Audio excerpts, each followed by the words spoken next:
لما تدخل علاقة اوعى تلغي عقلك، لانه كتير جدا في العلاقات بيحصل انه نتيجة الاحتياج العاطفي ونتيجة ان انا في احتياج لطرف تاني يكون معايا، بتنازل وبلغي عقلي، وبعدين بقدم كتير قوي وبقدم تنازلات كتير قوي، وابتدي اللي قدامي يتحول لانه بدل ما كان العلاقة رايح جاي بيبتدي العلاقة يكون فيها عدم توازن، ويبتدي الشخص التاني يكون مستقبل بس.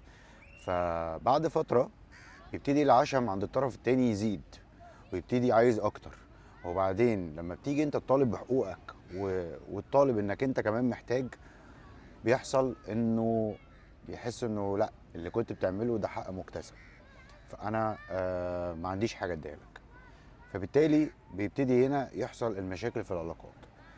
واحنا كتير لما بنقدم بزياده، الحقيقه ان احنا نكون بنقدم كمان عشان احنا محتاجين ده، ومحتاجين ان احنا يترد لنا ده.